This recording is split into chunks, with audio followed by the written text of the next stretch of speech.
Good morning, good evening, good afternoon, no matter where you are, no matter what time you're watching this. Hello, friend, and welcome to my channel. And if you're an old friend, welcome back to my channel. I know I skipped last week because I was just really tired, but I'm back and I'm ready to get into the mess. So we're going to do another episode of Lewks in the Library. If you're ready, so am I. This is going to be a creative chaos X Lewks in the Library. I think we're on the end of the story. So I'm really interested to see how it's going to turn out. So far, I like the first two parts of the book more. Like the last part, he was like talking to, like getting the perspective of like the police officer, and like I didn't think that was necessarily necessary. So I'm not feeling that so much, but hopefully it turns around quickly. If you're ready, so am I. Let's get started. Now, before we actually get started, I do want y'all to go ahead and meet Kimani again if you didn't watch the last one. All right, introduce yourself. Hey y'all, it's me again. It's Key to Life. Meet me over there, channel. Watch it twice. Cause you can never get enough of us, I know. But thanks for coming. Mwah. All right, so if you're ready, I'm ready, she's ready. I think it's time to start this. Let's get started.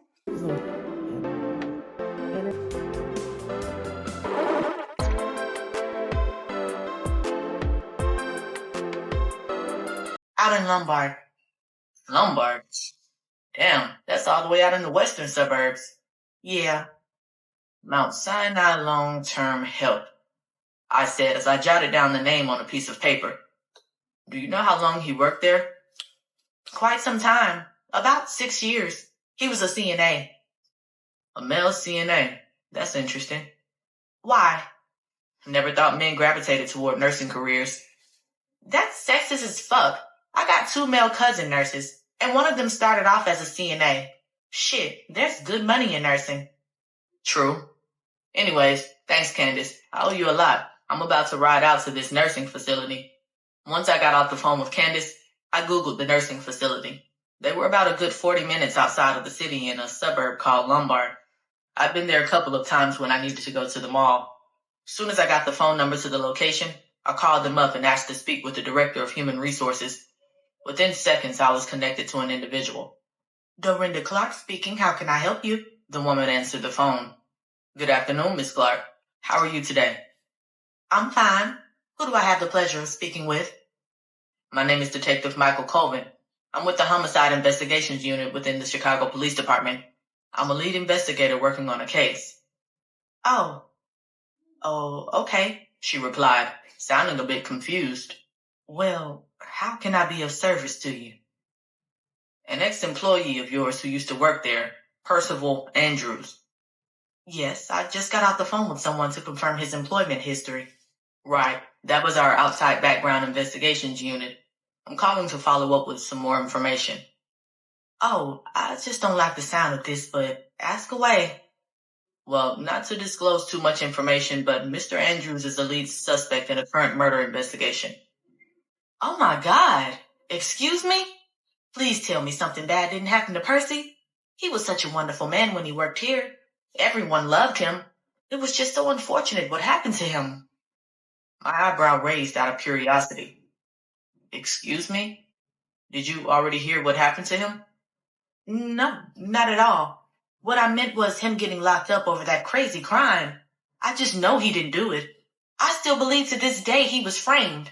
I can't wrap my head around why he would do something like that. That just wasn't his personality. Percival was an outstanding person. Well, I hate to break it to you, ma'am, but Mr. Andrews broke into a woman's house last night and raped her.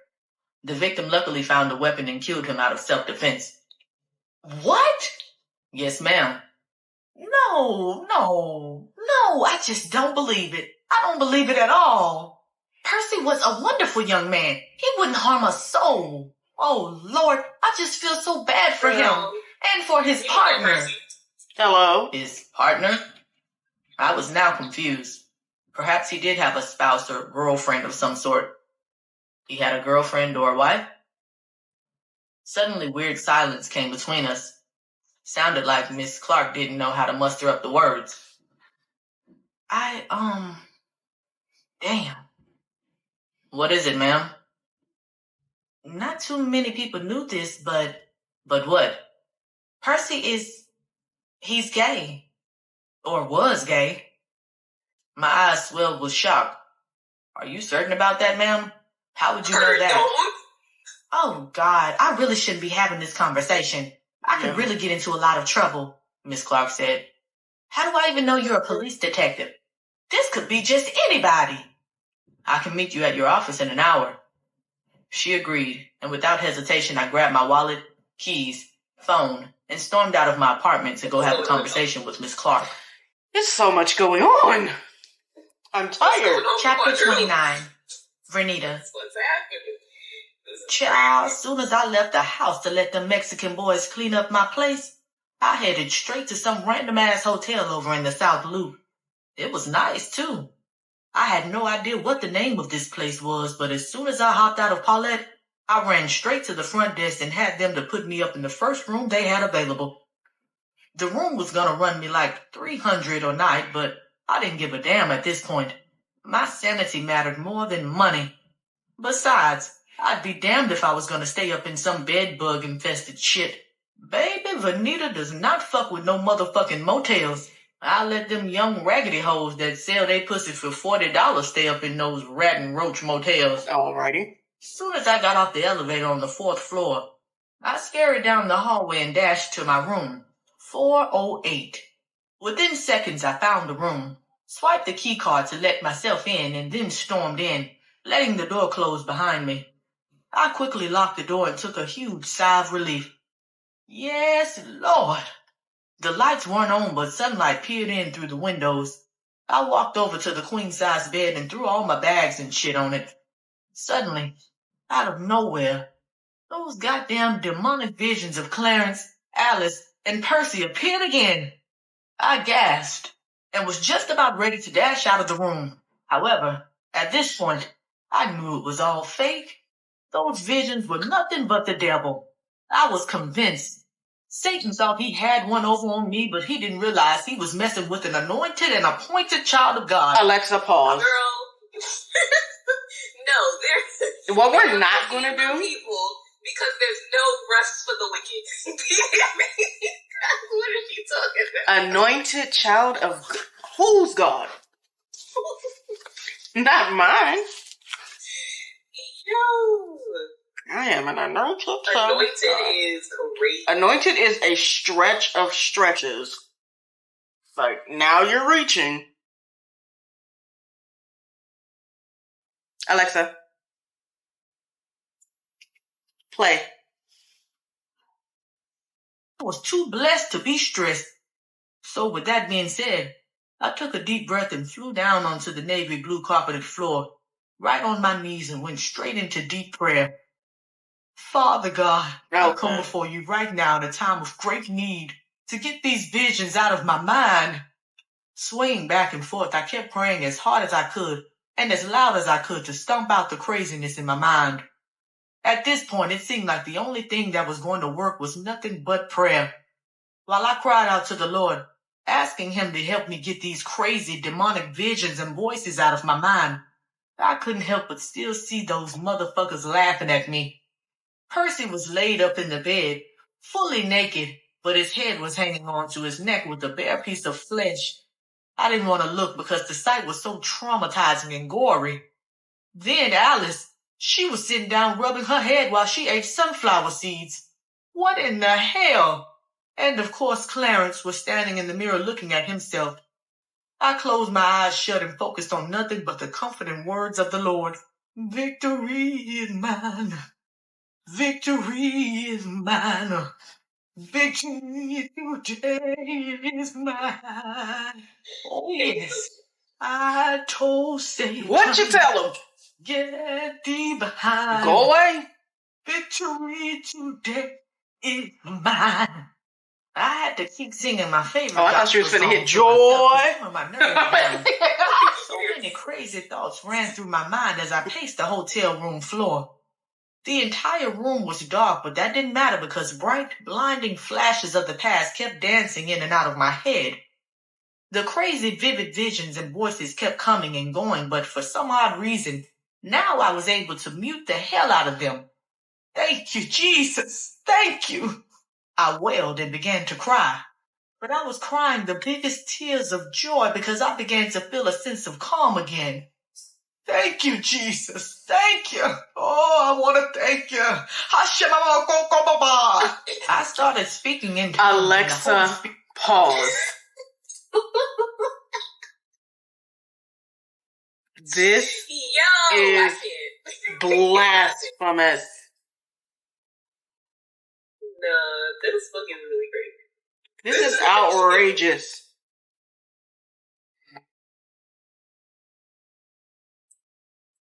I don't even know how the author of this book really took this seriously. No, because what is going on? What's happening?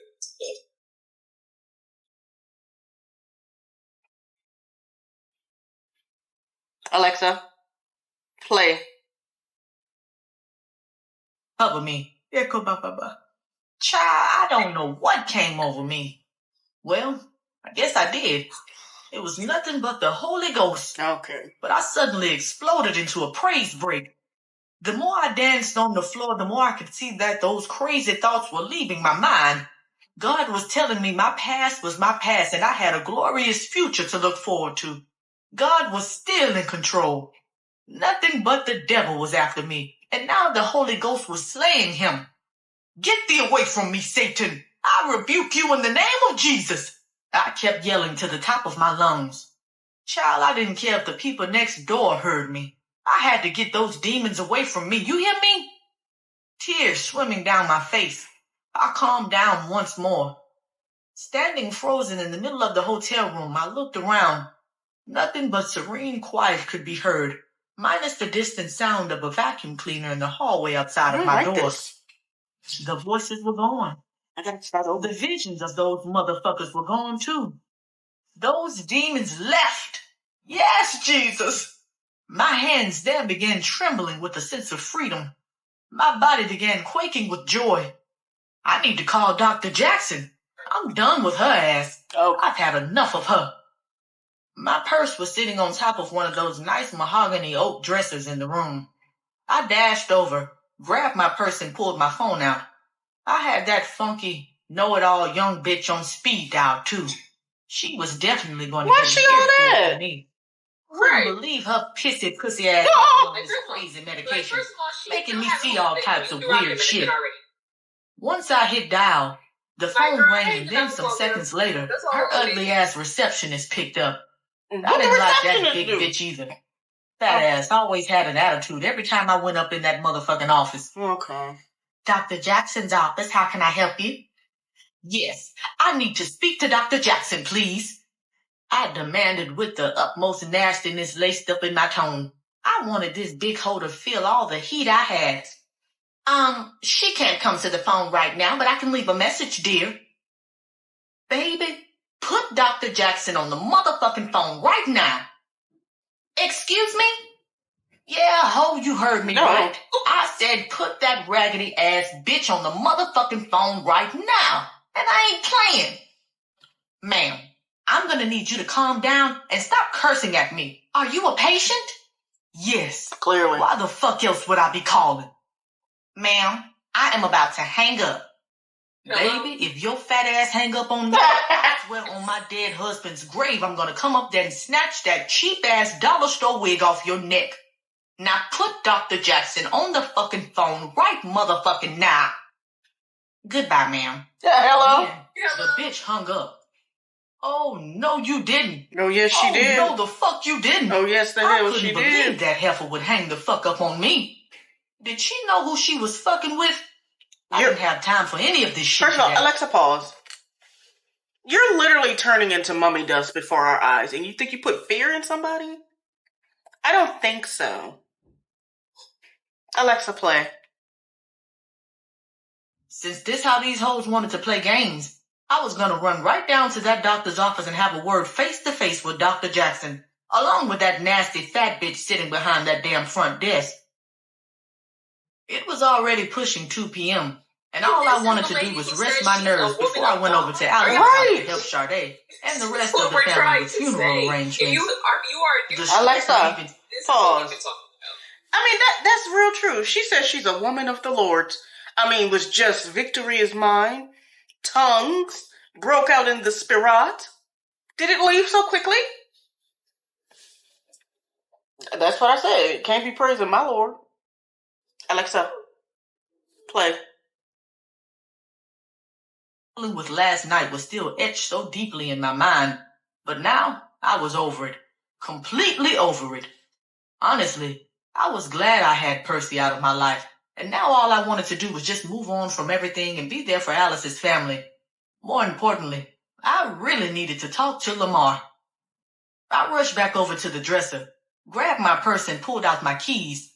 Just as I was about to head out of the door, my phone began buzzing. I pulled it out of my purse and saw that it was indeed Dr. Jackson's office calling me back. I quickly answered. Yeah, bitch. You got the right one today, ho. Miss Washington, this is Dr. Jackson. What is going on? That was Dr. Jackson, and she sounded very concerned and frightened by my tone. Baby, I'm gonna tell you what the fuck is going on. I was just about to run down to that office of yours and have a word with you about this damn medication you got me on. Vernita, please just sit down for a moment and take a deep breath. It sounds like you're having another breakdown. Yeah. Please, just relax. We don't want you to get all worked up. Bitch, don't tell me to take a deep breath. I went off as I once again began pacing the bedroom floor. All types of hell was seething in my bones, and now I didn't even want to have the conversation anymore with her ass over the phone. Vernita, please, just calm down, honey. That's all. I'm here for you. Just tell me what's happening. Out of nowhere, I couldn't help but cry. That medicine, it's making me go crazy. It's making me see dead people. What's wrong? Did something happen, Vernita? I killed someone. I didn't mean to do it, but he pushed me. I killed him. Dr. Jackson took a deep gasp, then said, Vernita, where are you? I'm at a hotel room. He tried to rape me. I had to defend myself. Vernita, please, just relax, dear. Please tell me which hotel you're at. Do I need to send someone to pick you up? Suddenly, I stopped crying and got angry all over again. My eyes exploded wide with fury. Here we go. No, that nigga crossed me the wrong way and I killed him. And I'll kill anyone else who crosses me the wrong way. I've done it before and I'll do it again. I swear to God. Vernita, honey, please, just throw away that medication. That's the first thing you should do right now. Dr. Jackson demanded while she constantly tried to talk me down and get me to stay put. But at this point, I didn't want to hear anything else she had to say. I managed to get the voices and crazy images out of my head with the power of prayer, and it worked. I didn't need damn crazy pill or medication from these motherfucking doctors anymore. They were trying to kill me. I was convinced now. They were all trying to kill me. Miss Washington, I am here to help you. I just really need you to calm down and relax before you hurt yourself, honey. That's all I'm trying to do at this point. I want to know what's really going on, dear. Please, I love you and I want to see the best for you. She kept pleading with me. Still shaking and filled with anger, I ran over to the body mirror in the bedroom to take a quick glance at myself. The room was still dark, although some sunlight peered through the bedroom window. I turned the lights on and stared at myself in the mirror. Oh, how I looked so terrified. What in the hell was going on with me? Why was I doing this to myself? I was losing all my damn marbles. Why was I even going off on Dr. Jackson like this? Why did I curse out that receptionist like that? Are you still there, Vernita? Yes, I'm here, Dr. Jackson. I slapped my forehead and closed my eyes. Shaking my head, I stood there for a moment in disbelief that I was experiencing all this. Everything around me was so surreal, and I didn't even know if I was in reality anymore. Everything seemed so real and so fake at the same time. Vernita, just take a few deep breaths and listen carefully. You are probably experiencing some sort of psychosis. We need to get you into a hospital as soon as possible, and you just mentioned some moments ago that you may have harmed someone. Is this true or is this a hallucination? I don't know. I don't know anymore, doctor. I gotta go. I can cure myself. I might be up in age, but I can cure myself. Vernita, please. It sounds like you're beginning to experience the first stages of dementia, maybe even Parkinson's disease. These types of psychotic breakdowns are common for people with neurodegenerative disorders. Hearing the doctor utter those words instantly fired me up all over again. Oh no, baby. Ain't nothing wrong with me. It ain't nothing but this goddamn medicine you gave me. All of this medicine. I was fine before I started messing with all of this stuff. The first medicine that made me a sex addict, then this other medicine got me seeing dead folks. Oh, hell no. I ain't trusting not a single word any of you doctors have to say. Okay, please, Vernita. I understand. You don't understand shit, bitch. Whoop. Now, I said what I had to say. I gotta go. My friend's funeral is coming up, and I gotta help with the arrangements. What friend, Vernita? Alice, my friend. I told you about my friend. Vernita, please. We've talked about this before. We need to... I don't want to hear nothing you gotta say. I interrupted her in a roar.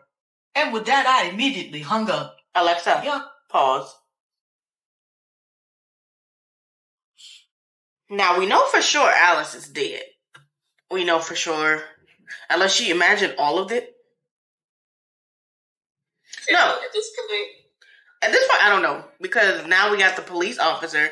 So would the author go this far to create the police officer's voice if it's just in her head? But why would it be off the camera with her, without her kind of thing? Right. That's what I'm thinking. So I'm pretty sure Alex is dead. Pretty sure that's the only thing that's really true right now. And Percy, because they came because of Percy. All right. Just want to be sure. Had no idea what the fuck she was talking about. I swear, they just be giving people degrees for any motherfucking thing. What in the hell did she know? Talking about Parkinson's disease. Bitch, I ain't over here shaking and shit. She had me all the way fucked up. I knew I had to be making a lot of ruckus, and it wouldn't surprise me if the hotel staff or even security came running to my room to see what was going on. But I didn't give a damn. I tossed my phone back onto the bed and stood in the mirror for a moment. Beads of sweat ran down my face. My mascara was running down my face. My eyes were still watery, but now they were intensely red from all the crying and yelling. I looked a hot-ass mess, and I'd be damned if I was going to let this foolishness get the best of me. Bitch, boss up. Boss the fuck up, Vernita. Don't let these motherfuckers drive you crazy. You are a bad bitch. Bad bitch. The biggest smile then came across my face. You know what? I'm finna go get me some dick. Fuck this shit. Chapter 30. Detective Mike Colvin. There's this feeling of looming joy you get when you assume you're close to solving some puzzle or some other game of mystery. It's that sensation rising deep up in you that gives you slight confirmation you are just about done solving some shit. But just when you think you're almost finished, almost done solving some shit that makes you feel like you're some Albert Einstein level genius, there's always that one puzzle piece that suddenly derails your victory. Well, that thrilling joy swam through my head right before I met up with Miss Clark. However, after a probing 30-minute conversation with Miss Clark here at this nursing facility, my quest to solve the mystery to Miss Washington was derailed. I was more confused than ever. Why? Because this nigga Percy was gay. Yes, gay. Like, gay. There was just no other way to describe it. And what was Miss Clark's proof of Percy's sexual preference in men? Health insurance. When he worked at the nursing home, Percy had a conversation with her about putting his partner on his healthcare insurance plan. Seemed like, after all, Mr. Andrews did have a significant other, and his name was Markel Vickers. Exiting through the double doors of the nursing home, My mind was drawing blanks as to what my next move was going to be. That's the boy that she was Something told me I needed to get in contact with Mr. Vickers. Miss Alexa, Clark did. Pause. The gym trainer, right? Mm-hmm. Ooh. What is going on? I'm irritated with being lost. But do you know why this don't make no sense though? Because if Percy was so gay, so gay, why did he go? He left Vita for another girl and got her pregnant. Like, what's going on? What's happening? Like, why would they just make him like, oh, he's so gay? You know, I would understand like, oh, he had a secret life, he's bisexual. Okay, that makes sense. But him being gay the whole time doesn't add up. Right. But anyways, proceed. Alexa, play. She'd met this Markel individual once. Said he was a nice-looking young man who was in great shape and worked as a fitness trainer. Mm-hmm. She couldn't tell me the name of the gym, but she did tell me that it was probably a gym not too far away from where Percy was living at the time. When we initially ID'd Percy as the suspect the night he was killed, we found out he lived down in South Shore. However, when one of the other investigators within my unit went to the apartment building listed on his ID, the landlord of the building told us that Percy hadn't been living there in quite some time and that he had been evicted. With no further trace of where this man could have been living or staying, we just left it at that. I did explain to Miss Clark in great detail what happened to Percy, and she was just completely stunned. Told me she couldn't believe anything because Percy was such a down-to-earth, caring and praying man who'd give his shirt off his back during the middle of a freezing blizzard if someone else needed it. That ain't the person we know. I trekked through the parking lot, fiending for a square. The sun was still out, yet the temperatures were dropping. Roaring winds were cutting through this leather jacket I had on. Shit, I probably should have put on a thicker coat, but whatever. I didn't give a fuck about freezing. The only thing I cared about at the moment was cracking this case. Speaking of which, I needed to call up Jake and ask if those results came back from the rape kit. Hopefully some nicotine would put a blaze in my brain cells and make me start putting shit together. But back to Mr. Andrews. Other than the armed robbery record, which turned out to also be related to a home invasion, I had no reason to believe that this Percy guy was a violent rapist. Especially now, considering that the man was gay. I mean, you can't put shit past certain people. Hell, everyone was capable of possibly committing some crazy-ass crime, especially under the right circumstances. But so far, all I knew about this Percy individual was that he was a nice, unassuming, closeted gay man who out of nowhere committed two crazy-ass crimes. One related to robbery, one related to rape. Let Miss Clark tell it. He wasn't capable of any type of foul play. I got back into my car and checked my cell phone for missed text messages. The first message I saw was from Candace. She texted me some information about Percy. He had been in and out of the foster care system for all of his childhood. Never graduated high school, but he had a GED. Other than serving a stint in prison, this man managed to hold down stable jobs all of his adult life.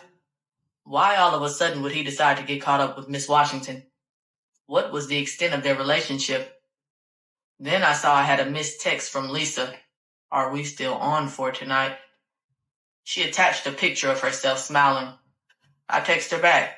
Yeah, I'll hit you up when I get done with work. I threw my phone in the passenger seat and checked up the car's engine. Idling for a moment, I had the urge to call Jake and tell him what I found out. I also had the urge to dash back over to Miss Washington's place and ask her some more questions, because I just needed to know the full details of her relationship with Percy. Because she was married to him. I know I wasn't supposed to be digging deep like this, and I could possibly get in trouble if Lieutenant found out.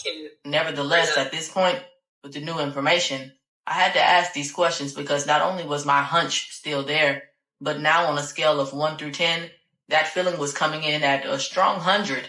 Something was off. Big time. Time was of the essence. So with that being said, I quickly threw the car in reverse and headed out of the parking lot, hoping to hit the E-way ASAP. It was pretty close to 3 now, and there was a likelihood traffic was going to be a bitch. But I just had to go ask Miss Washington some follow-up questions. Hopefully she was still home. Hell, she should be. That was if she really was a traumatized rape victim. Shit. Most of the victims of rape or any other form of extreme trauma who I'd interviewed over the years barely left their houses, even after they'd been through a horrible situation. It was something so revealing about that smile Miss Washington had earlier, too. Right. Although I was starting to feel very fucking tired since I hadn't been sleeping nearly 2 days, I was energized more than ever. The truth was inching closer and closer, and I knew this case was just going to get reopened once I solved another piece of this crazy-ass puzzle. I made my way onto the expressway, hoping rush hour didn't begin yet. To my luck, 290 was virtually empty. Just that quick, I forgot I needed to follow up with Jake about those rape kit test results, so I reached over to the passenger seat, grabbed my phone, and dialed Jake. Within seconds, he answered the phone with a laugh, then roared. What the fuck are you doing calling me, Colvin? You're supposed to be asleep. I can't sleep. I got something to tell you. Dude, get a bottle of Jack, smoke a cigar, and call it a fucking night. You're stressing yourself out, my guy. The job isn't that serious. What is happening? Whatever. Something isn't right, Jake. Look, don't tell the lieutenant this, but I just left Mr. Andrews' last place of employment before he got locked up. Something's not right. Oh, God. What the fuck are you doing, man? Do you really want to get in trouble, brother? Okay. Jake, the man was gay. I told you something wasn't right. My intuition never fails me. Dude, I'm telling you, I can't be wrong about this one. What? Jake shouted. And how in the fuck would she know that? When he worked at this nursing home, he tried to get his partner onto his health insurance plan, but because they weren't legally married, he couldn't do it. Crazy thing was, she still had a health insurance application of his, and the dude was even listed on it as a domestic partner. I'm telling you, something isn't right. I just know it. Okay, well, how does this change much? Jake asked, as I could hear him tapping what sounded like a pen or pencil on his desk. Besides, what the fuck are you doing, man? You know you don't have the lieutenant's permission to be going out of your way to have fucking conversations with individuals over a closed investigation, he said, sounding as if he was whispering. I guess he didn't want anyone to hear what he was saying. That was his way of protecting me. If someone else in the unit would have heard this conversation, they probably would have marched right to the lieutenant's office to snitch. And I wouldn't put it past anyone because I wasn't that much of a well-liked individual in our unit. Other than Candace and Jake, everyone else loathed the fact that I had an extreme work ethic. Sorry, I couldn't help the fact that I did my job and I did it with conviction. Listen, Jake, our suspect spent years working at fucking nursing homes all throughout Chicago. Sure, he did a stint for armed robbery, which to a degree is starting to sound very off character. I'm gonna look more into that, but this man knew our victim pretty well. Even she said it. She's not telling the full truth about this situation. I'm not buying her story at all. Look, just do me a favor and just see if those test results came back from the rape kit. All right, let me see if lab added the rape kit results, Jake said. Speeding through traffic, I waited impatiently like a kid on Christmas Eve. I just knew once he opened those results, we'd have all the evidence we needed to corroborate the fact that Miss Washington wasn't some all-out victim of sexual assault. Bingo. They added them to the case notes. Let's see what we got here. Jake muttered. Blah, blah, blah. Okay. Here, at the bottom, it reads, there was no trace of the suspect's semen found in the victim's mouth or vagina. However, this is not conclusive that there was no attempt at sexual assault. The victim's bruising inside of her thighs is consistent that there was at least an attempt at rape. So, essentially, we have an inconclusive rape kit. Yeah, but come on, Colvin. What the fuck does that even prove? You and I know that rape kits don't mean shit. Hello? Just because semen wasn't found doesn't discount the possibility of penetration. Although, hell, for all we know, the suspect could have used a condom. But there were no traces of latex to suggest that. So a condom definitely wasn't used. Okay, but what exactly are you getting at here? Put 2 and 2 together. Suspect goes over the victim's house, and there's no screaming or yelling heard for the duration of the night. Nobody in the neighborhood, let alone the complex, Here's anything? Where is Miss Kirkpatrick? Her neighbors live close by. Then we discover our suspect is gay. Yeah, but what about the old white guy next door? Right. Jake asked. Remember he said he didn't hear a word? He had no idea what was going on. Right. But he did say that he suspected something was off because he heard loud crashing here and there, but he didn't want to get involved in the woman's business. I shook my head. Yeah, but come on. I'm going to get in contact with this significant other too. Look, Coven, just stop while you're ahead, okay? Why are you gunning after this 76-year-old woman so hard? Besides, so what if the suspect was gay? How do we even know that's the truth? What if he was lying to get healthcare benefits for a friend? What if he was bisexual? We don't know the full extent of this man's sexuality, and we won't get that now because our suspect is dead. Bro, I'm gunning after the truth. But now that you mention it, there's even a remote chance our victim may have actually been in some sort of relationship with the suspect, I said. Ew, no. God, no. That woman is literally old enough to be the suspect's grandmother. That would be terrible. Oh God, that's fucking disgusting. Okay. A young gay or bisexual guy having sex with an older woman? Dude, go to fucking sleep. You're losing your shit. Jake, think about this for a moment. This woman drives a fucking high-powered Mustang. She's widowed. She has no children. Mind you, I don't know if you noticed, but the woman's house reeks of fucking weed. Did you also not notice some of the wardrobe she had in that hamper? Nothing about that woman's house gave off humble, church-going grandma vibes. This woman probably has a thing for younger guys. I put my money on it.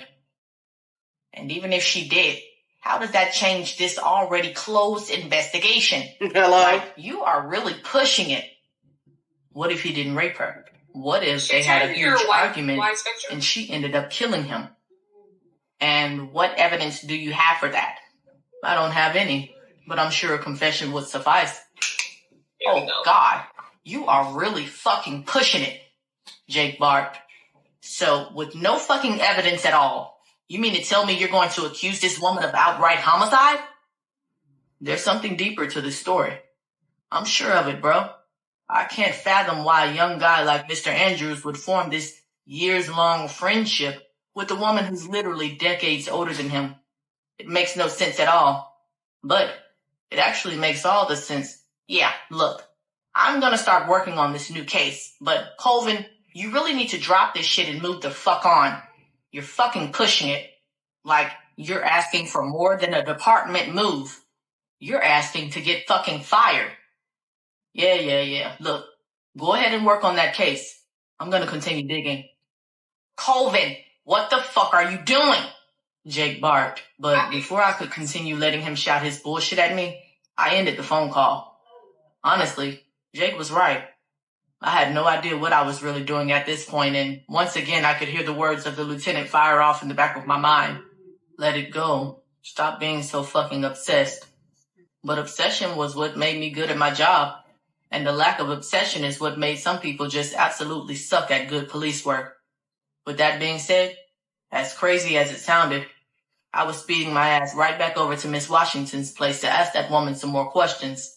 In fact, I was going to ask her 1,000,000 questions, and if she didn't like it, then oh fucking well. With the day fading into late afternoon, I needed to get to this woman's house as soon as possible before Lisa started blowing my phone up again. Last thing I needed was to run her some more game. That would have just been a complete asshole move on my part. 20 minutes later, I was now idling on the side street, right in front of Miss Washington's townhouse. The cleaning crew that she'd hired to clean up her place was still there, but I didn't see her car parked out front. Perhaps she went to go run some errands. But who the fuck was running errands when their ass was just in the hospital not too long ago after being raped? Looking out the front passenger window, He getting on my last going off in my mind if I should go inside and snoop around. Way overboard. That was definitely against the law, but at this point, I kind of didn't care. If she came back and called me, I'd just run her some crazy excuse. But the more I thought about it, the more I realized that just would have been stupid for me to do. I couldn't just waltz up into someone's house without a warrant. Not only would that cost me my job, but that would definitely land me behind bars. I had to think of something else. But with time quickly passing and no idea where this woman was, I had to at least make an attempt. I sat in the driver's seat some more, contemplating my next move. Fuck it. I turned the car engine off, yanked the keys out of the ignition, and rushed out of the car toward the driveway. But before I could make it to the door, I heard someone yell out, "Sir, are you the police?" I turned to my left and saw an older white man cautiously making his way toward me. "Yes, I am," I responded. "How can I help you?" I'd instantly recognized him. He was Miss Washington's neighbor. "Hi, I'm Dan Kilpatrick. I'm Vernita's neighbor," he replied, extending his hand toward me. I shook it. "I'm Detective Colvin. How can I be of assistance?" "I'm concerned about Vernita. I've been meaning to say something for quite some time now, but I'm thoroughly concerned about her welfare. She hasn't been the same for quite some time now. I don't know what's going on with her." Instantly, my brow rose out of curiosity. Oh, for fuck's sake. Care to explain? Mr. Kilpatrick, probably in his mid to late 70s, gripped his waist and pursed his lips as if he was trying to fight back a confession. From the flat look on his face, I knew that old-ass white man was about to tell me something that would help me further drill down just exactly who this woman was. "I think Vernita has very bad dementia. I think she may even have Parkinson's disease." Okay, Alexa, I'm not quite pause. Now the neighbor's a doctor. Now the neighbor's a doctor. I think it only sucks because I hate the police officer. But I don't like the general direction the story is going in either. Alexa. Like, we knew the police was gonna get involved because we found out Lamar dirty and stuff like that. We knew this was coming, right? Right. We anticipated that. It's not giving what I thought it was going to give. Right, because the first two parts were so good. Alexa, play. "I've been trying to help her out here and there. We used to be really good friends, but this last year and a half, I've noticed her entire condition has been changing. Then, I don't know if you all were made aware of this, but she was recently hospitalized. I found her passed out after she almost burned down her house." My face instantly twisted with surprise. "Hospitalized? Do you know why she was admitted or what ended up being wrong?" "No, I don't know at all, sir, but my suspicion tells me that Vernita either has Alzheimer's or Parkinson's. I think she's been diagnosed but has just been in denial. Earlier this morning when she came back from the hospital, I tried to spark up a conversation with her, but she was going off on the taxi cab driver who dropped her off. She told me everything was fine and just brushed me off, but as I watched her go inside of her house, I heard her speaking to herself. I tried my best to ignore everything, but something tells me that she's just not well. At all. Everything she's doing reminds me of my deceased wife." A frown came across Mr. Kilpatrick's face, and then tears swam down his wrinkled cheeks. Okay. "Judy, my wife, died from Alzheimer's, and I see the signs in Vernita. Something's just wrong, and I know it. She needs help, sir. I just fear that she also might be showing signs of hallucinations." I was truly taken aback, and then my mind began to drift off into different possibilities of what may or may not have happened last night. "What do you mean?" "Even before all of the craziness last night, from time to time I'd see her talking to herself in the driveway. It was like she was having full-on conversations with people. Often I didn't want to say or interrupt her. I didn't tell anyone about this last night. No, but remember she was talking to so bad that something the new could neighbors even happen outside, like this. and there was nobody Mr. actually said, there. sobbing So, between his words. I don't know. "I'm glad you told me this, Mr. Was he Kilpatrick. nosy or was she This making is a very scene? helpful. Do you have any idea where she could have gone?" I asked, as all I kept thinking was how everything about Miss Washington was just so strange. "No idea. All I know is I saw her storm out of her place with a bunch of bags in her hand. Looked like she was carrying some luggage. Then she hopped in her car and took off." "Does Vernita have any friends or family members?" "Not that I know of," Mr. Kilpatrick replied as he wiped his face free of tears. So Vita never talked about romantic acquaintances? No, not at all. Other than her husband, and I'd only met Clarence once before he turned ill. Interesting. So you never saw any mail come by? No, not at all. Well, actually, now that I think about it, from time to time I'd see some young fellow come by. One time I saw him come by with another fellow. But when I'd see him, he'd carry dumbbells and other exercise equipment with him. Perhaps it was her fitness instructor or something. I know Vernita often exercised at the health club over on 47th Street. A light bulb instantly went off in my head. I had to get over to the gym on 47th Street. The LA Fitness? I asked. Yes, the LA Fitness. Okay, thank you. Well, I have to get going. I came by to check on her, but I see she isn't home. But she left the cleaning crew here by themselves? That's interesting. Mr. Kilpatrick shrugged his shoulders. Well, I have to get going. My stomach is killing me and I got a roast in the oven. Thank you so much, Detective. Mr. Kilpatrick gave me a nervous smile, then walked back over to his driveway. I watched him go inside before I proceeded to make my way up Miss Washington's driveway and toward her front door. I rang the doorbell, but I'm sure the sound of what sounded like high-powered vacuum cleaners drowned out the chiming. I waited for a moment to see if someone would come to the door. I looked around and then exhaled, knowing I was possibly committing career suicide by entering this woman's house without a search warrant. Fuck it, I grunted. Grabbing the door had been unlocked. Once again, that deep intuitive feeling began to fire off in my core. As I cautiously walked inside the house, the sound of the vacuuming became more pronounced, damn near cracking my ears. Nonetheless, looking around the townhouse, I was amazed at just how lavish this place was on the inside. The woman had this place completely decked the fuck out. It didn't quite hit me just how much luxury this woman was living in when I arrived on scene earlier this morning. I glanced over into the living room, taking in the expensive leather couches, the high-end entertainment center, and other pieces of furniture that looked like they were imported from somewhere in Europe. That's none of your business. Shit was a tad mind-blowing. According to my notes, the woman was a retired DMV worker. I didn't know what her deceased husband did for a living. Nevertheless, nothing about this place screamed that it belonged to a woman who processed driver's license applications for a living. Perhaps her deceased husband was the one with more refined taste. Who knew?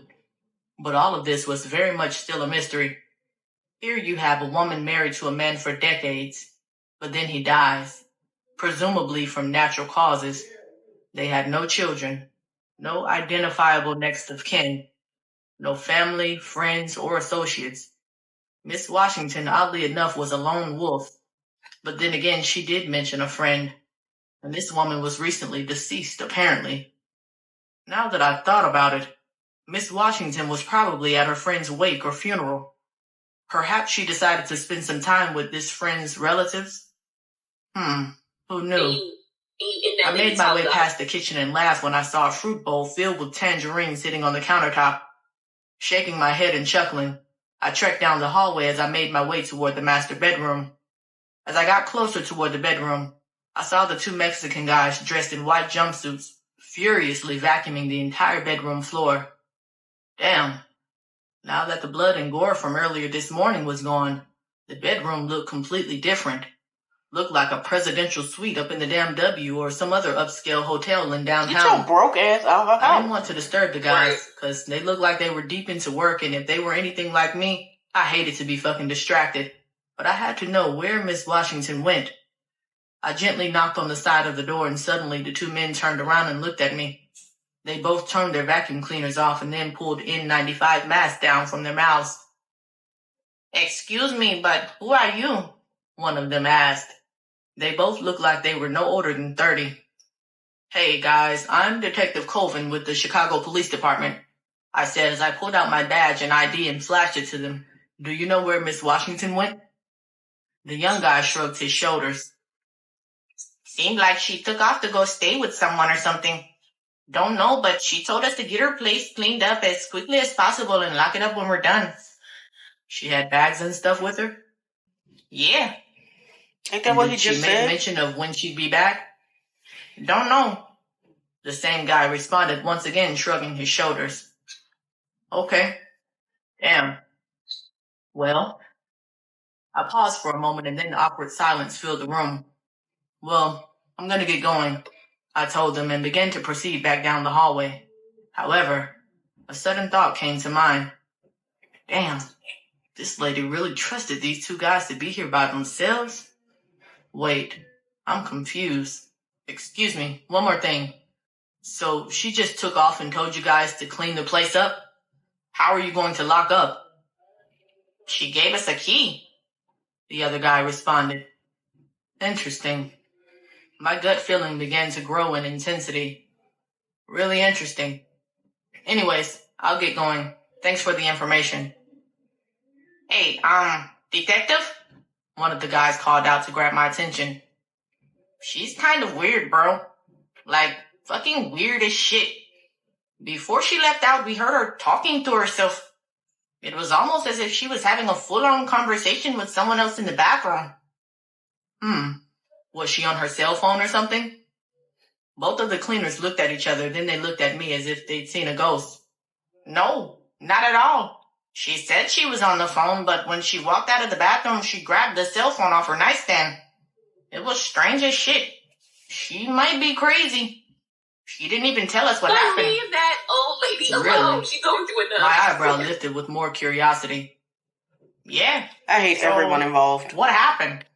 Everyone involved. Well, I guess you all do have the right to know, but she was raped last night and then she killed the alleged perpetrator. Okay, now, Alexa, pause. Now you're violating her privacy. I guess you have a right to know why, because they're doing their job. Right. This is her house. You just walked into her house. For no reason. I'm gonna cut it off. Alexa, play. Envelope opener. That's why there's blood everywhere. But looks like you guys did a pretty good job, I see. Fuck, bro. I told you she was crazy as shit. The other guy laughed. Let's just hurry up. I don't get good vibes from this chick. I chuckled. I don't either. The two guys quickly turned their vacuum cleaners back on and went right back to work. This time, they seemed to be putting in 100% more effort to get the bedroom spotless as quickly as possible so they can get out of there. Interesting how even they picked up on the woman's crazy vibes. More proof in the pudding that Miss Washington was definitely missing a few screws in her head. I exited out of the bedroom and made my way back down the hallway. A part of me wanted to check out the other rooms in the house. That woman is suffering from a mental illness. I opened the first door off to my left. And it was a guest bathroom. Nothing of interest in there. And now you're going to her home. I took a couple more steps and opened another door that too was on the left. The door opened. I strode into what looked like a guest room. Nothing but a single queen-size mattress sitting on top of a wood-framed bed sat in the center of the room. Although the lights were off, I noticed you can tell the author did not do her research. This is all illegal. Choice. Maybe at one point this bedroom was occupied by a young boy or kid. Then again, Miss Washington didn't have any kids. Well, he said it was legal before he went in there, so... I walked deeper into the room and then over to a sliding door closet with a but if he's trying to make a case, all of this is fruit of a poisonous tree. I quickly scanned the small closet up and down. It was completely empty. Not even a single hanger was in sight. I quickly closed the closet door, then dashed out of the room. At this point, I definitely was treading on thin ice by searching this woman's house with no warrant. And even if I wanted to get a warrant, I needed a justifiable cause. And a justifiable cause I didn't have. Only thing I had in possession was just this hunch. This hunch had better lead me to a fucking pot of gold. Otherwise, I was going to be out of a pension. Although my gut was telling me Miss Washington was going to be away for quite some time, there was a part of me that kept envisioning that any moment she could come bumbling through her front door and catch me. It would definitely be over for me. Old ladies like her were professionals at complaining. And despite the fact that she'd have to call up a long chain to reach the lieutenant, old people had all the fucking time in the world to get in contact with the right head person. Shit was indeed a risk, but there was just Something that just kept compelling me to search the fuck out of this woman's house, even if it meant that I was committing career suicide. I made my way to another door toward the end of the hallway on the right. Before I opened the door, I looked down toward the master bedroom just to make sure I didn't have those two guys staring at me, wondering what in the hell I was doing going through the woman's shit.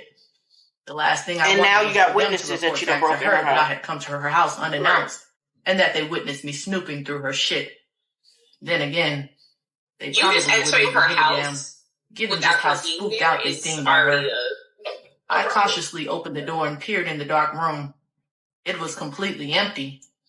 I looked back down the hallway again one more time just to make sure I didn't have curious eyes on me. All clear.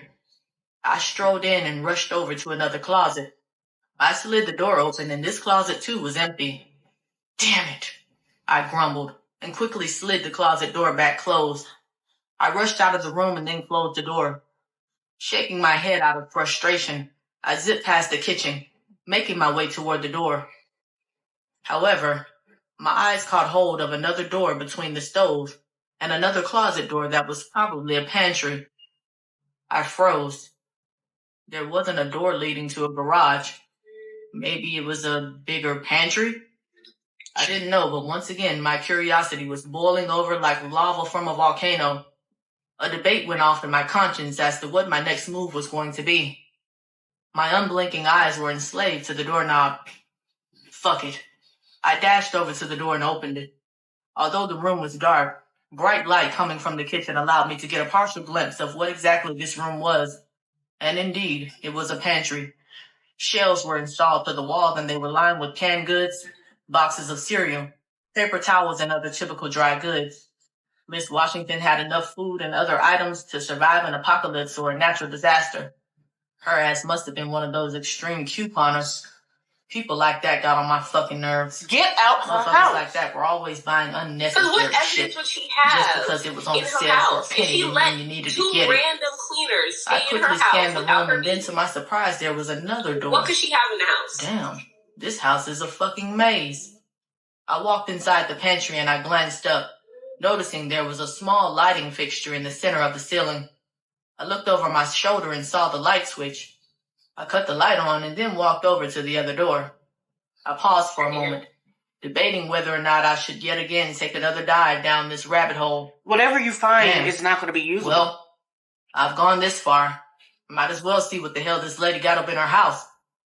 I grabbed the doorknob, slowly opened the door, and yet again, to my motherfucking shock, I stood staring down a dark staircase. I began to proceed down the stairs and then rubbed the side of the wall to see if there was a light switch.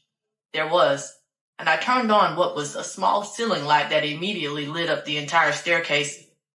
Nausea growing within me, I descended down the staircase. The sound of my footsteps thumping against the hardwood steps echoed in my ear as I got closer and closer to the bottom floor. Once there, I stared off into nothing but a dark room. I pulled out my cell phone and turned on the flashlight app to illuminate my surrounding area. Then I saw another light switch. If she got a body in her house, I'm going to scream scream. when I realized that I was in a virtually empty basement. Whose The body walls was were that? painted a light sea green. Mm? The only piece of furniture in the room was a single shelf that was lined with books. I walked deeper into the basement, wondering It's if probably there'd just a be regular another bunker. door to journey through. There was one. However, from the rumbling I could hear emanating from it, it probably was just a boiler room. I strolled over to the door, grabbed the doorknob to open it, but the door was locked. I noticed you needed a key to gain entry. That boiler room had a weird putrid smell coming from it, and the smell wasn't something similar to a dead body. Shit, I'd be able to recognize that smell from 1,000 miles away. The smell was moldy, almost a bit fishy. Perhaps there was some rotting wood in there. Besides, if Miss Washington was some crazy serial killer, which I knew she wasn't, she wouldn't store the bodies in her house.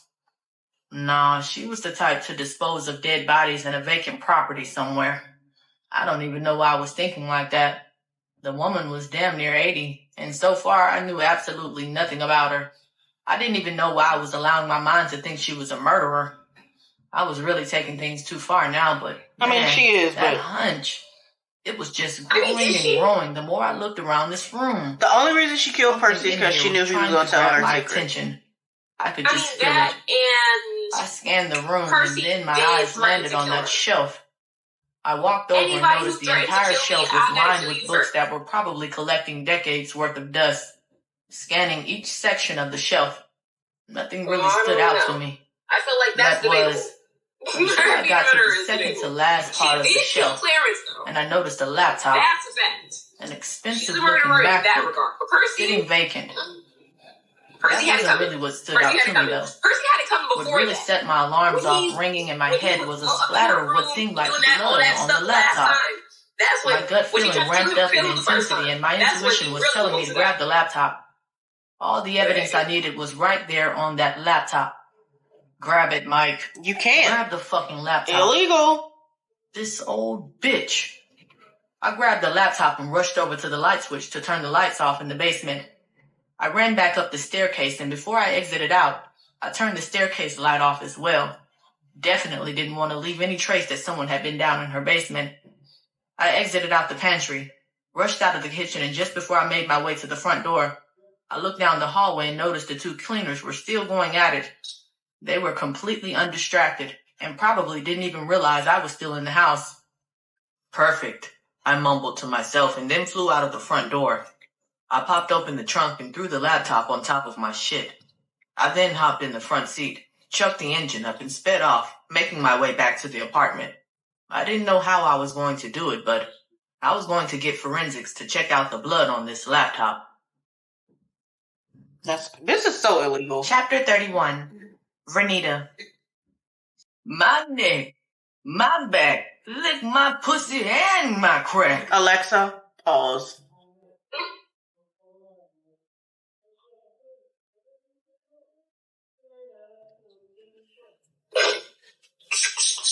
Because why? What is happening? What is going on with the quadroons? Alexa, play. I popped my fingers as I screamed the lyrics to that song. Baby, this tune was my jam. I love me some Kaya. A ratchet snaggle-tooth ass. Baby girl sure knows she needs some dental work, but she knows she can make some nasty music. I had to get the hell up out of that hotel and get back to my old new self. I'd be damned if I was going to let all these crazy hallucinations drive me to insanity. So on that note, I was making my way through downtown to go check out a bar or a tavern so I can get my motherfucking drink on and hopefully get me some dick.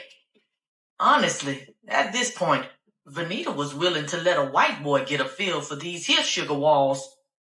It was almost 5 p.m. and that meant that pretty soon a bunch of good-looking white men were going to be flooding all the bars and taverns for happy hour. Honestly, I was tired of dealing with niggas. I mean, don't get me wrong. I love my black men. But sometimes I just didn't want to have to deal with all the drama and downright fucking bullshit those niggas made you go through. Sometimes the dick just wasn't worth it. Especially considering everything I went through with Percy.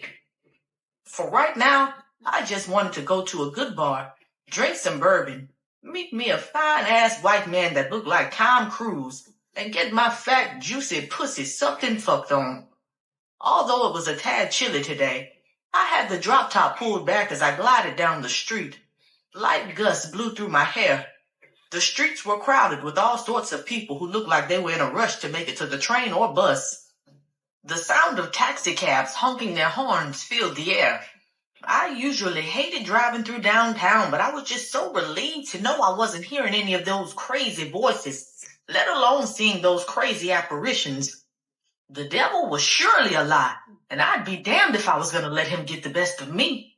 Although I knew I was about to engage in some sin for the evening. God knew my heart, and he knew I was a faithful child of his.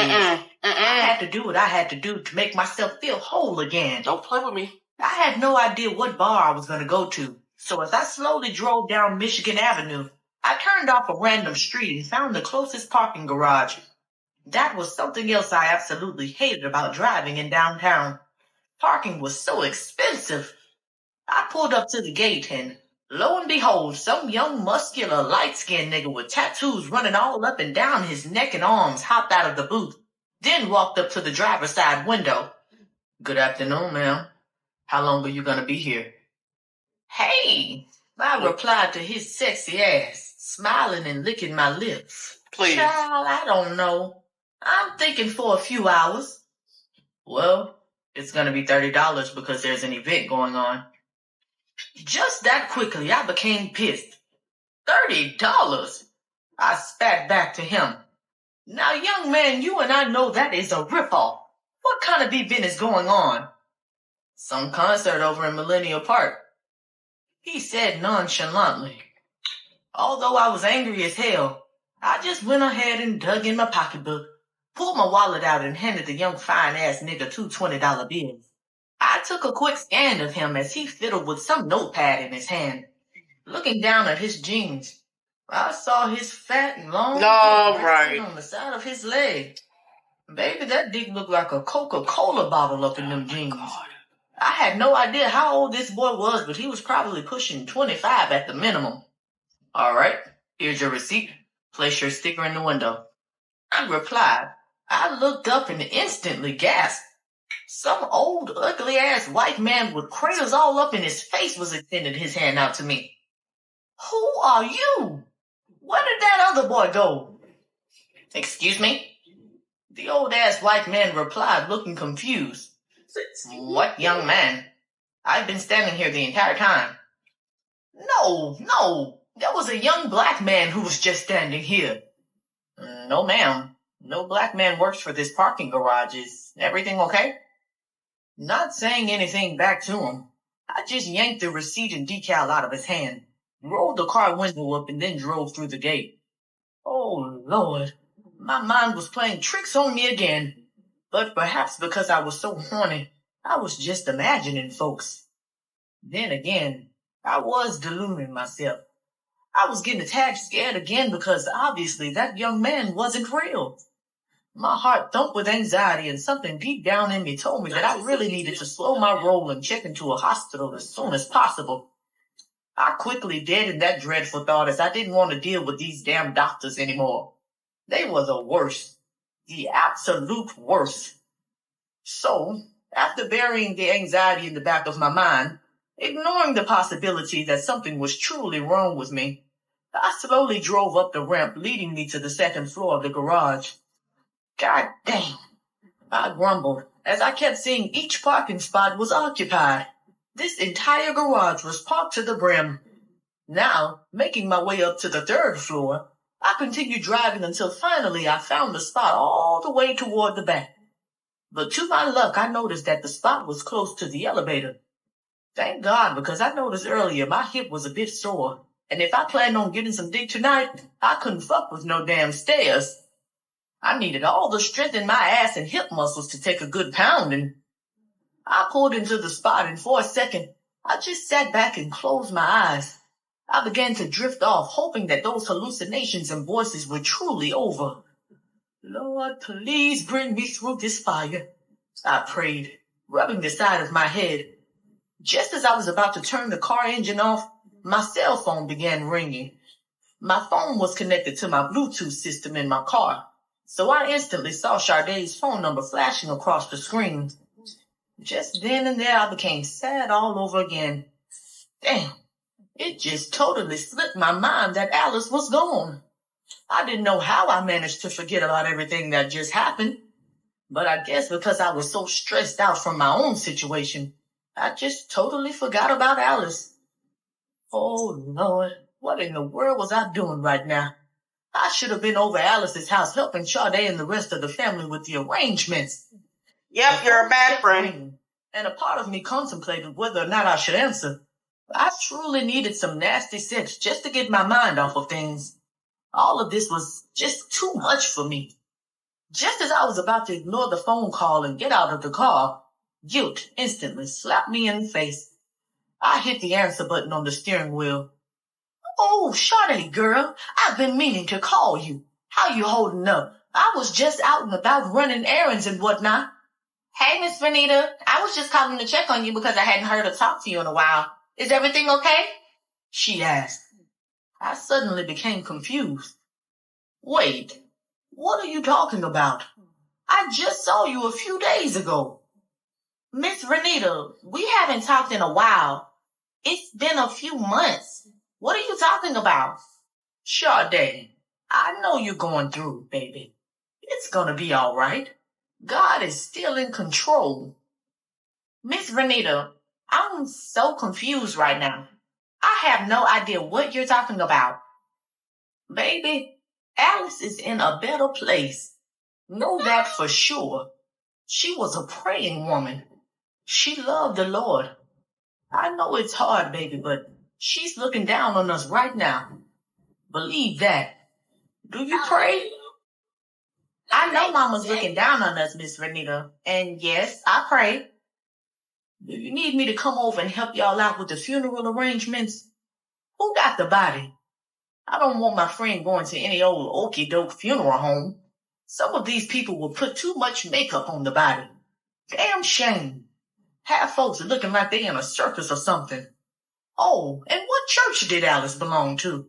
'Cause some of these churches don't do people right. Oh, no. Miss Renita, is everything okay? Sade, why you keep asking me that? I'm fine. Are you okay? I'm fine, Miss Renita, but why do you keep asking about Mama? She's been dead for years, Miss Renita. What are you talking about? Alexa, pause. Girl, stop playing with me. Alice just died. Pause. Y'all, what's going on? What's going on? Wait. What's going on? Like, what's going on? No. No way. What?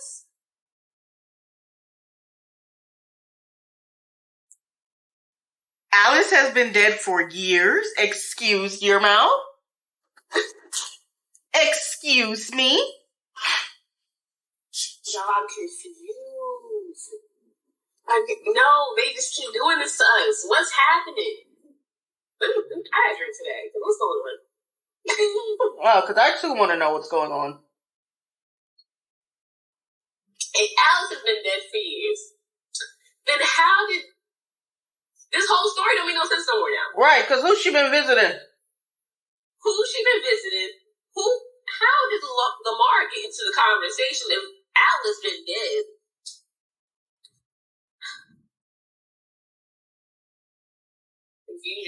Confusion on all sides.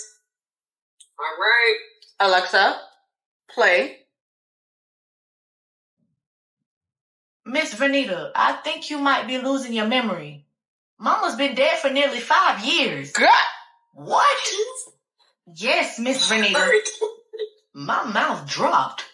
Staring off at nothing in particular, I was trying my hardest to register the words that Sade just dropped on me, but my mind began to go blank. I didn't know what else to think at this point. I couldn't even formulate the words. I gotta go, Sade. I got errands to run. I'm fine. I'm fine. Ain't nothing wrong with me. You just take care of yourself, child. Miss Renita, do you want me to come by and help you out? It sounds like you might need some help around the house. Have you been going to the doctor? Alice just died. Why you messing with me? She just died. I yelled out as tears dripped down my cheeks. I started to get really nervous, and then as I tried my hardest to ponder over what Sade was saying, it was starting to make sense. Oh, Lord. Alice has been dead. Her funeral was years ago. This entire time I had been having full-on conversations with her, and she really wasn't even there. Now that I thought about it, all the memories I had of her were all jumbled together. Hell, I didn't know what was the past or present. Okay, Miss Renita, just calm down. You don't sound too well. Let me come by and help you out. It might take me some time to get there, but I can be there in 2 hours. I just gotta let Lamar and the kids know. What are you talking about, Sade? Lamar? You messing around with your mama's boyfriend? No, Miss Renita. Lamar is my husband, remember? You were even at our wedding on the cruise. Remember? I can send my brother over to check on you. I could hear Sade cry as she continued to plead with me that I needed help. Why was she messing with me? I just knew I wasn't dreaming up none of this mess. Yes, you were. I think she was fucking with me. I just knew it. I may have been hearing things and seeing folks, but all of this right here had to be some joke. But then again, maybe it wasn't. Oh, Lord. I looked at myself in my rearview mirror. Lord, I was ill. I was really losing my mind. Now silent, I just sat in my seat, thinking hard about everything. Oh, Lord, I was losing my mind. Oh, Lordy, Lord, make it go away. Make it all go away. They coming after me. Miss Renita, just make it home safely. I'm gonna be there soon. Sade begged as she began talking to what must have been her children in the background. I started to feel very nauseous, and a wave of forgetfulness began to drown me out. I could hear Sade keep talking to me, but at this point her words were sounding all like mumbo-jumbo. Okay, I'm gonna go on now, dear. I ain't feeling too well. I told Sade and then hung up the phone. I sat back in the car for a second just to try to gather my thoughts. Everything was so confusing. I looked in the mirror and didn't even recognize my own damn self. I didn't even know my own name. In fact, I didn't even know where I was at. Why was I here? Why was I in this parking garage and not back at my home? In a daze, I didn't know what to do next. I was getting terrified. I took a glance of myself once more in the rearview mirror, but instantly gasped when I saw my deceased mother in the back seat. Okay. Mama? I shook my head and closed my eyes. I looked again. She was gone. Oh, how I missed my mother and my father and even Clarence. Child, I was just ready to go home to be with the Lord. That ain't where you Tears going. welled in my eyes as I shook off the thoughts of dying. Okay, child, I need to get home. But I don't even know how to drive this here automobile. I fiddled with the keys in the ignition, and just as I was about to pull out of the parking spot, my phone began ringing.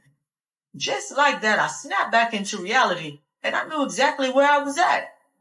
I stared off and tried to recollect where I was at again, just to be sure. I was in downtown, just about ready to go out to drink and meet up with someone. My name is Vita Ernestine Washington. I was born on May 26, 1943, at St. Luke's Hospital on the south side of Chicago.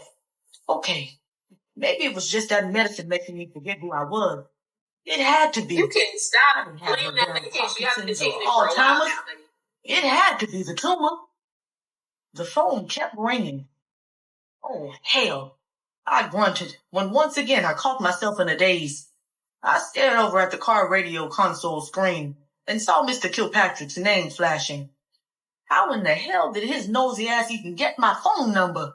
I didn't even talk to that man like that. Then again, I must have given it to him. The phone kept ringing, and I sure as hell didn't want to answer it, let alone be bothered by him. But it just kept ringing. He was adamant. I hit the answer button on my steering wheel. Hello? Vernita? Where are you? Mr. Kilpatrick, how'd you get my phone number? Vernita, the cops are back at your place again. A bunch of them. They found 3 bodies in your basement. The cops are looking for you. Oh, wow. Bodies? What? What are you talking about, Mr. Kilpatrick? Stop messing with me. I don't like these here games y'all playing on me. First Sade, now you? Y'all making me really upset.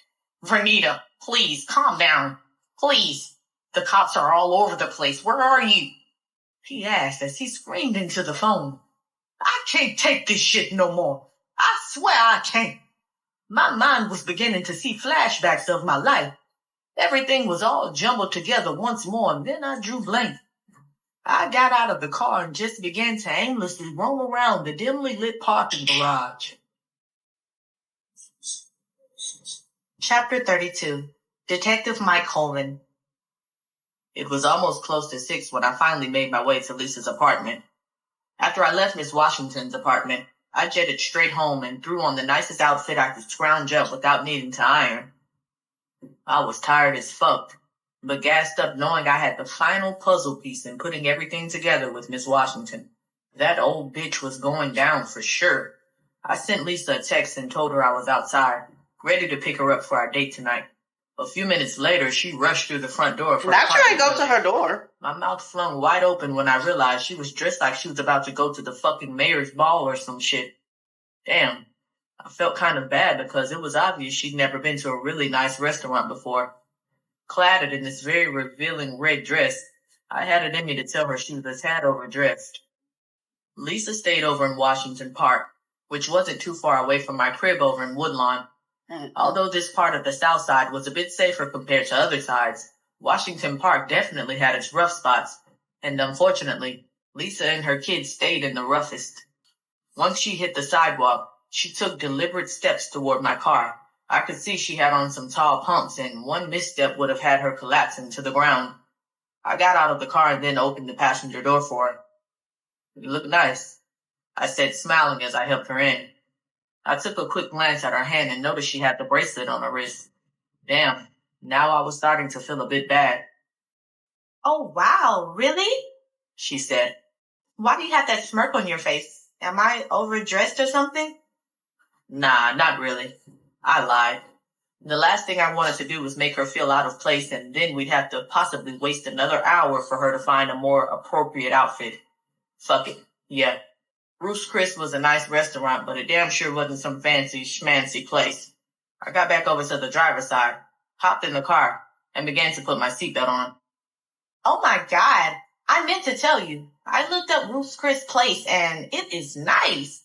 I ain't never had a man take me here before. You are truly different," Lisa commented as she stared at herself in the visor mirror, making some adjustments to her glued-in lashes. Honestly, I was a bit underdressed. I had on pair jeans, a polo, and some basic-ass black dress shoes. "Damn, so you really never been there before?" I asked, feeling kind of bad that in all the years she'd been dealing with the niggas in her life, none of those clowns ever took her to a nice restaurant. "No, I haven't. But I'm glad you're the first, though," she said, smiling right back at me. She leaned over and began planting kisses all up and down my face and neck. I looked at her, and then both of us began to make out like two horny-ass high schoolers. Now my dick was starting to get hard, and a part of me wanted to just scrap this date night, take her back to my place, and finish what we started earlier. "Damn, baby, you making my dick so hard right now." "Please!" I moaned as I ran my hand between her thighs. "Yeah, well, feed me and I'll fuck your brains out." Oh, for sure. We continued to make out, and I didn't give a fuck if we were out on the side of the street where a bunch of people could have been observing us. Just as I was about to pull back and take off, my cell phone began vibrating in my pocket. I wanted to ignore it and keep making out with Lisa, but I just had the urge to answer the phone. "Sorry," I quickly apologized as I pulled away from her and snatched the phone out of my pocket. When I saw it was the lieutenant calling me, I knew I had no other choice but to answer. I swiped right to answer the call, and before I could greet the boss, I heard him yelling, "Colvin, where the fuck are you at?" "Sir?" "Colvin, you need to get your ass down to this old lady's house right fucking now." I gulped. Fuck. I just had a feeling I was in trouble. But how? And why? "Sir, what happened?" "3 bodies, Colvin. 3! All in Miss Washington's basement. Get down here right now. I don't care where you're at and what you're doing, but you need to get down here ASAP." "What?" My eyes exploded with surprise and terror. "Sir, say that again?" "Yes, you heard me motherfucking right. 3 fucking bodies. Just get your ass down here right now. Where are you?" "I'm right around the corner, over in Washington Park. I was about to. I don't care. Get here, now." I looked over at Lisa. She had a look of disappointment etched on her face. "Okay, I'm on my way, I told the lieutenant, then hung up. You know what, Mike? Fuck it. I'm done with you, she growled, and quickly snatched the bracelet off her wrist and threw it at me. Sorry, Lisa. Nigga, whatever, she said, shaking her head. And don't buy the next bitch some cheap-ass jewelry. Fucking clown. And your dick is little, too. Ooh, she spat as she quickly opened the car door and rushed out, making her way back inside her apartment building.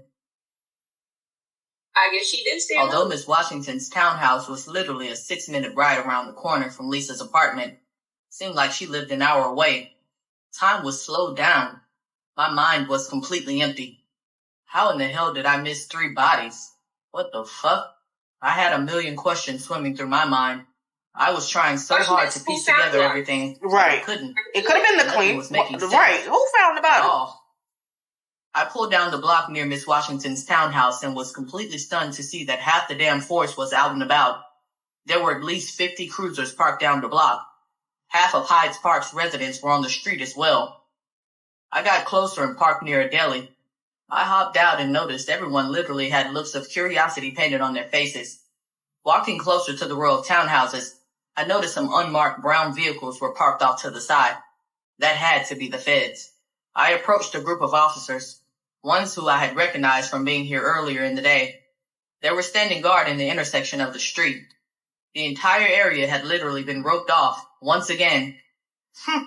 There's the man of the hour, one of the officers said to me. Where's Lieutenant? I asked as I kept my eyes glued to the townhouse. He's inside, the officer, some tall, lanky white dude, uttered. I didn't know his name. He was just a regular beat officer. Taking my time, I strolled over to the entrance of the driveway. Although by now it was getting darker, nothing but blue light emanated from all of the patrol cars, illuminating the entire block. Nausea bubbled within me as I took cautious, deliberate steps up the driveway.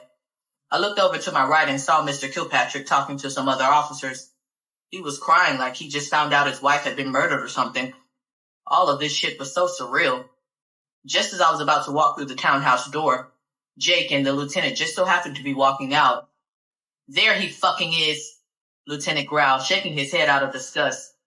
Let's have a conversation in private, Detective Colvin. I looked at Jake and he just lowered and shook his head as he walked away, not saying anything. God damn it. What in the fuck did he tell the lieutenant? Boss and I walked over to his squad car and got in. Once the lieutenant slammed his car door shut, he looked over at me and asked, Why were you over here earlier? Sir, I gulped. Just answer the fucking question. Why were you over here, Lieutenant? You were supposed to be off. I gave you explicit instructions to take your crazy ass home. You closed out a case and you were supposed to be off for a week. Why were you using department resources for your own private investigative purposes? Sir, I already told you that this case wasn't a done deal. I know this isn't what you want to hear, but don't say another fucking word, you fucking retarded motherfucker. Okay. Lieutenant interrupted. You think you can solve every fucking thing, but you can't. You don't know shit. Sir, please let me explain. Don't explain shit to me, he interrupted again. I got 3 badly decomposed bodies found in this woman's house. And worst of all, you were seen coming in and out of this woman's place when you were supposed to be home. I want to believe you don't have shit to do with those bodies, but now you got internal affairs all over my shit, and your shit now. Are you fucking stupid? Sir, detective, get the fuck out of my car and stay as far away from the station for the next 2 weeks. You are suspended, pending an investigation. But sir, and don't try to contact anyone, not even your lousy ass partner. Truth be told, I should have had you and Candace fired for fucking on the job. I immediately went silent. Sir, please. Yeah, you didn't think I knew about your violation of our fraternization policy, huh? Please, sir, if you would just let me explain, I begged, but from the look on his face, I knew I couldn't say shit else at this point. Get out, he barked, pointing toward the door. With nothing else to say at this point, I followed the lieutenant's stern instruction and got out of his squad car. Fuck this fucking job, I grumbled to myself, shaking my head. I quickly made my way through the thick crowd. A few officers tried to start up conversations with me, but I didn't want to hear shit. I kept my eyes laser focused on the sidewalk as I headed back over to my car. I hopped in and sped home within 15 minutes. Once I got parked on the side of the street, I popped the trunk open, grabbed Miss Washington's laptop, and swiftly made my way inside my building. Where did they find the bodies? Inside my apartment, I stormed over to my desk and Alexa, sat at Miss... Pause. It's not making sense. If he still had the laptop, how would they have known to go check for the bodies? The men who were cleaning her home were not supposed to be anywhere but in her room where the blood was. So who found the bodies? I don't know, friend. Stay tuned for next episode. Shut up. Alexa, play. Washington's bloody laptop. Then it hit me. Fuck! I didn't have the charge for the laptop. I flipped the computer open and tried to power it on with the laptop. Pause. Alexa, play. Was completely dead. Fuck. God damn it. I couldn't just let her get away with this shit. I had no idea why those bodies were discovered, let alone where Miss Washington was. But all I knew was her ass was guiltier than a motherfucker and needed to be strapped to an electric chair ASAP. Alexa, pause. And on that note, we're going to stop the story. You know, I had to leave you off a cliffhanger. I really did. I personally want to finish this story, and I could have been finished last week if it weren't for you guys. So, in this episode, we have Miss Washington has found out her friend been dead for 5 years. The man she thought she was hunching on the cruise is her friend's daughter. What's her name? Sade? Whatever. She is married to this Lamar who she quote unquote slept with or didn't sleep with. At this point, we don't know. Next, Percy's gay. His partner is you remember at the very beginning, she was sleeping with this dude and he brought that young boy over so they could have, a threesome. I'm gonna see if I can stitch in that little piece. But so, yeah. How much of this is dementia, hallucinations, and or just made up folklore from this woman's mind? Folklore is crazy. How much of this is made up? We don't know. At this point, we don't know. I was so tuned in, I didn't even finish my drink yet. And now they done found 3 bodies at her house. And whose bodies? Whose bodies? That's the tea. Whose bodies is in there? Because it can't be Percy, can't be Alice, and it can't be Clarence because they all died normally. Everyone knew they were dead, so she buried them normal. So prediction, right? I feel like maybe one of the bodies is the neighbor's wife. That had dementia? Mm-hmm. Mrs. Kirkpatrick? Mrs. Kirkpatrick. Ew. I don't know, because who else could she have killed? I don't know. I think... listen, she lives a very lavish lifestyle for someone who worked at the DMV. Now, Clarence could have had... came from Clarence and his passing. Right, his life insurance policy. But now with 3 bodies, I'm thinking she killed somebody and got some money. Cause she herself says she killed Clarence.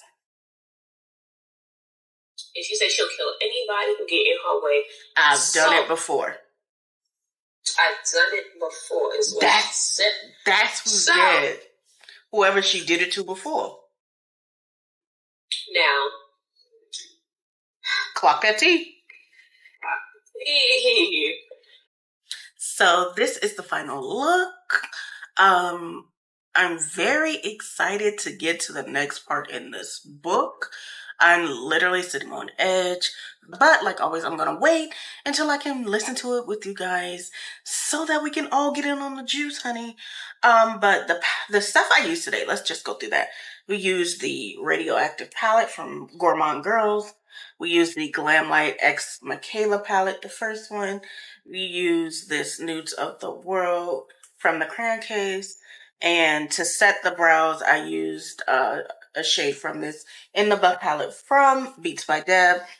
On the concealer, on the contour, on the blush, we have Milani Cosmetics.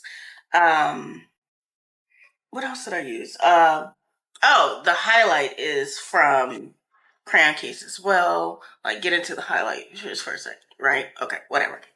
And then, of course, one size as my setting powder because nobody gets it done like one size.